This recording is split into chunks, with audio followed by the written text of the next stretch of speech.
I'm only sharing my thoughts, some of my thoughts about the well-being. What does it mean as a layman? Because every person, as you spoke earlier, every person faces different challenges, whether he's a student or a professional or a housewife or a retired person, anyone in any part. This digital well-being is touching everyone. And through digital well-being also, we are surviving today in this pandemic times. Types of well-being. One is physical and mental well-being.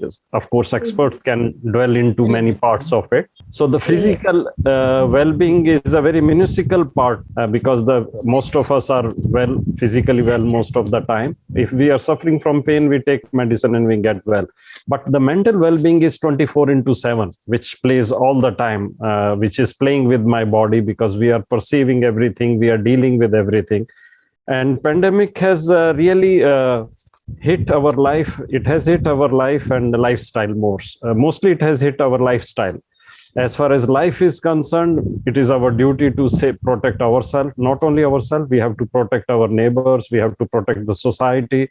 That's about life. But we are more worried about lifestyle because our lifestyle has been exposed by the pandemic. So pandemic has not created stress, but it has exposed our personality, more of our mental dealing and mental behavior. It has exposed ourselves more open to the life because we are sitting more with ourselves. Now we know what we are dealing with.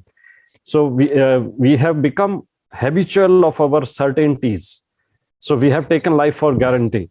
Because of the gadgets, we have taken certainties of life as if these are the lifestyle. But hardly we knew from our day-to-day life that these certainties or these lifestyles are never permanent. Pandemic, in a way, it has given exposure to our own self.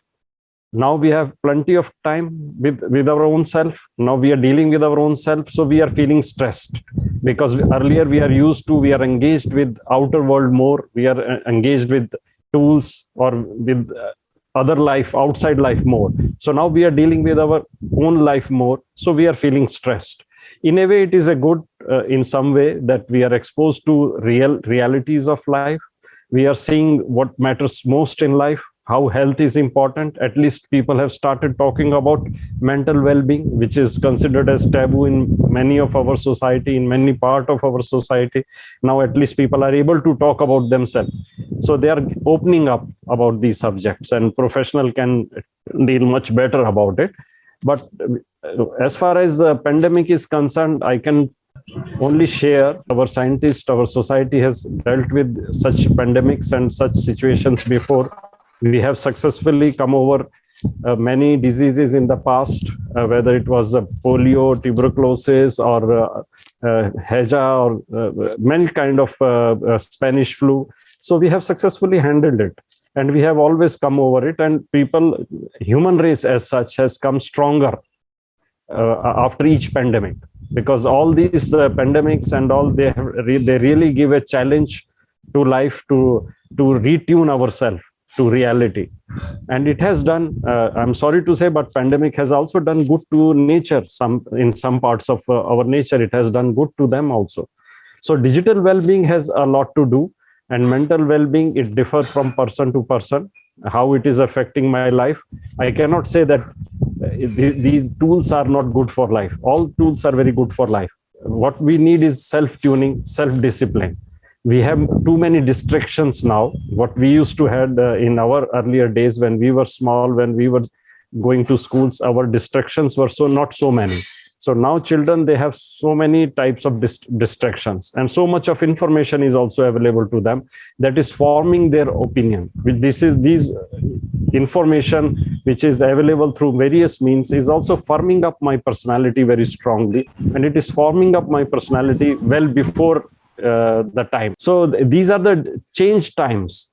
So each person has to fine-tune himself, and then the tools provided to them. The same science which can bring medicine, the same science can make nuclear bomb, the same science can also remove the pandemic. It has brought vaccination also, it has brought virus also. So it depends on how we deal with the situation and how we deal with the tools. We have to see the positive side of everything.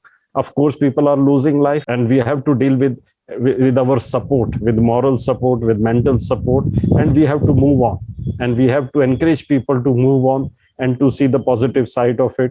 We have come over many deficiencies in life, many pandemics in life. We have reached, and we may reach to many planets, but still we have to learn how to walk on this earth, how to live responsibly on this earth, how to be helpful on this earth, and how to use science so that destruction of earth or destruction of our natural means are less. We have to give that space for children. If we don't confess our mistakes, how we can expect children to confess their mistakes? And we don't give them that space to come up with those things.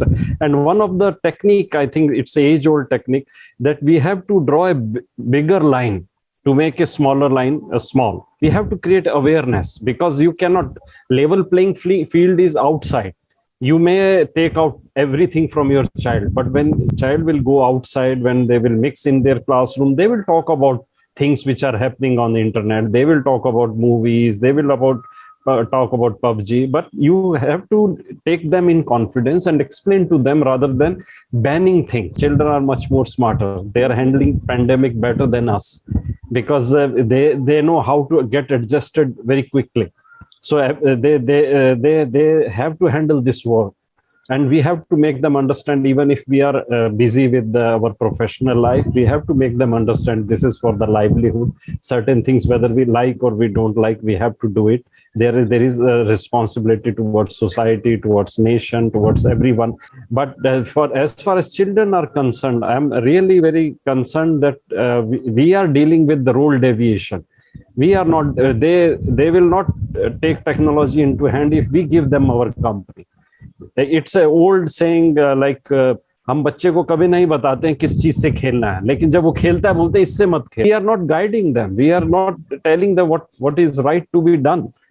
And it is every day evolving situation. We need not to worry about that. It has to be a perfect advice. If you give them chance, they are there, and we have to demonstrate ourselves. When we give time, if we change our behavior, definitely children will change their behavior. And as far as I know and I interact, I find children much more intelligent. Sometimes I ask my children the problem I'm facing, and they keep advising us because they know better. Their exposure is better. You cannot do anything about the information which is flowing out, which is everywhere, which is available. It is going to form their opinion. But this is how the field is. Spiritualism has become a taboo word because it looks like a religious word, but spiritualism or spirituality is more about understanding your own self.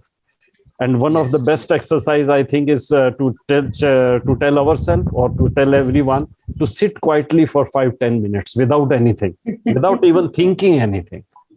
So even that's a beautiful experience.